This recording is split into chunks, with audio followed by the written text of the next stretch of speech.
اگر تمہیں ایسے آدمی کی تلاش ہے جو تمہاری زندگی بدل ڈالے تو اسے آئینے کے سامنے ڈھونڈو۔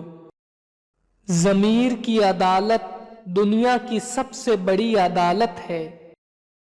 اس راستے پر چلو جو صحیح سمجھتے ہو، چاہے تمہیں اکیلے ہی کیوں نہ چلنا پڑے۔ میں اپنی پریشانی کسی سے شیئر نہیں کرتا کیونکہ میں جانتا ہوں میری پریشانی صرف میری پریشانی ہے۔ کچھ لوگ جھوٹ کے اتنے عادی ہو جاتے ہیں کہ وہ جھوٹ بولے بغیر سچ نہیں بتا سکتے۔ جس کی کوئی عزت نہ ہو اسے کوئی غم بھی نہیں ہوتا۔ جھوٹے کی سزا یہ ہے کہ جب وہ سچ بولتا ہے تو کوئی اس پر یقین نہیں کرتا۔ ایک کامیاب زندگی وہ ہے جو آپ خود بناتے ہو۔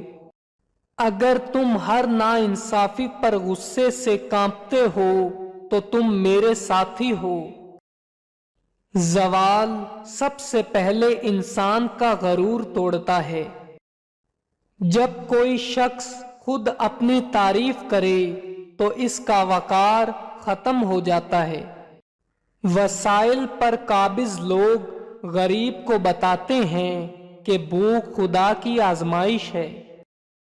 اگر تم دوسروں سے آگے جانا چاہتے ہو تو ہر قسم کے حالات میں ہمیشہ پرسکون رہیں۔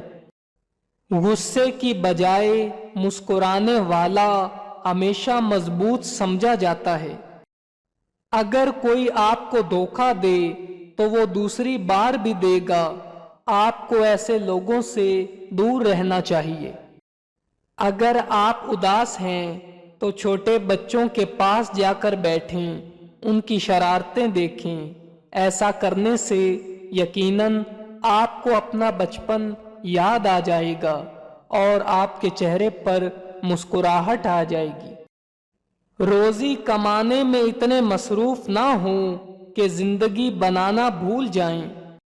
شہرت کبھی آسانی سے نہیں مل جاتی۔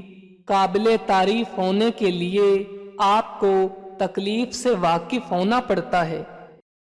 اپنی زندگی کو اپنے لیے ایسی جیل نہ بنائیں جس کی سلاخیں لوگوں کی رائے پر مبنی ہوں۔ ان لوگوں کے سامنے خوش رہیں جو آپ کو پسند نہیں کرتے، یہ انہیں بہت تکلیف دیتا ہے۔ اپنی نسلوں کی حفاظت کیجیے کیونکہ جیسے آج ہم ہیں ویسے ہی ہماری اگلی نسل ہوگی۔ جس پریشانی کو آپ اہمیت کی غذا نہیں دیتے وہ بھوکی ہی مر جاتی ہے۔ مصیبت کے وقت غیر موجودگی کسی بھی رشتے کے تقدس کو ختم کر دیتی ہے، چاہے وہ کتنا ہی مضبوط کیوں نہ ہو۔ زندگی ایسے جیو کہ اگر لوگ آپ کے بارے میں برا بولیں تو کوئی بھی ان پر یقین نہ کرے۔